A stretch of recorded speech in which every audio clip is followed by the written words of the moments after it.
Hello, नमस्कार. आज आपण काय करणार आहोत बघा, नवीन पदार्थ. हे बघा, ओलं खोबरं आहे. हे खोबरं खिसलं आहे. आता हे 1.5 वाटी खोबरं आहे.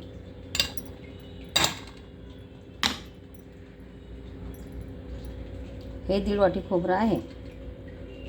आता हे कढईमध्ये परतून घ्यायचं आहे.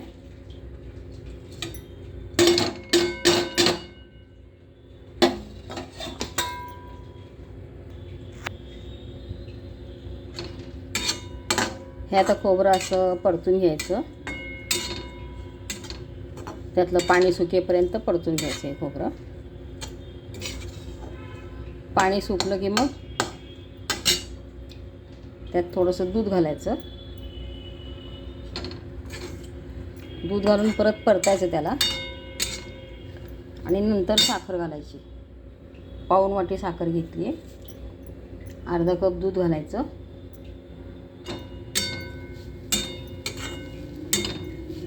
आता हे चांगलं पाणी सुकेपर्यंत असं परतून घ्यायचं आहे खोबऱ्याला.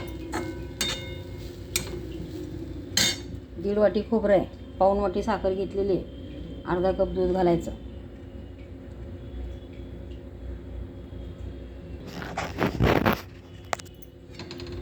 हे आता पाणी सुकलं यातलं चांगलं, नारळातलं कोरडं झालं. आता हे आता याच्यामध्ये दूध घालायचं थोडंसं, अगदी थोडंसं घालायचं, जास्त नाही. दूध घातलं आहे थोडंसं. आता हे दूध थोडंसं सुकून द्यायचं.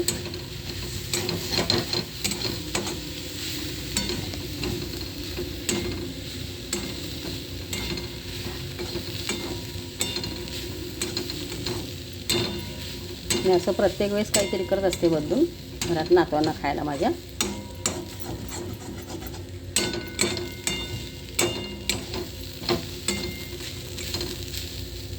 आता हे पाणी दूध सुकलं आहे ह्यातलं.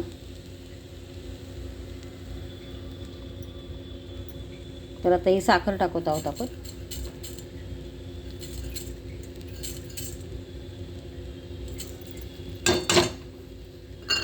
पाऊण वाटी साखर घातलेली आहे.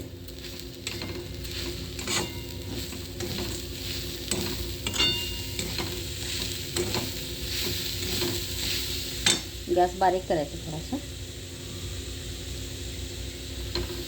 आता हे 10 मिनिटं परतायचं.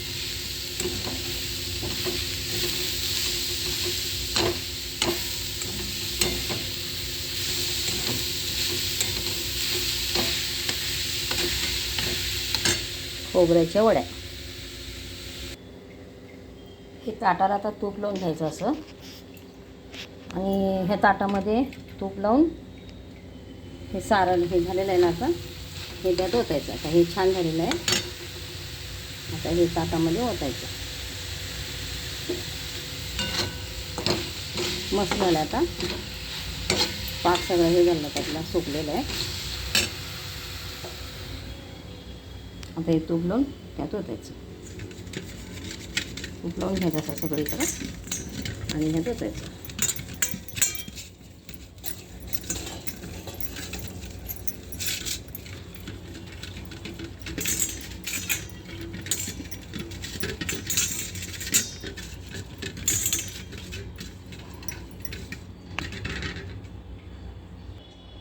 हे बघा, आता हे असं पसरून घेतलं तूप लावून ताटामध्ये. आता ह्याला 4-5 तासांनी कापून घ्यायचं.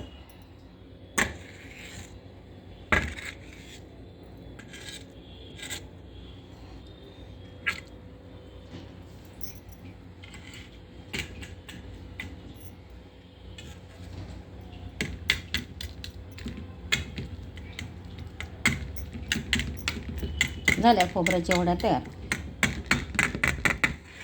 या खायला.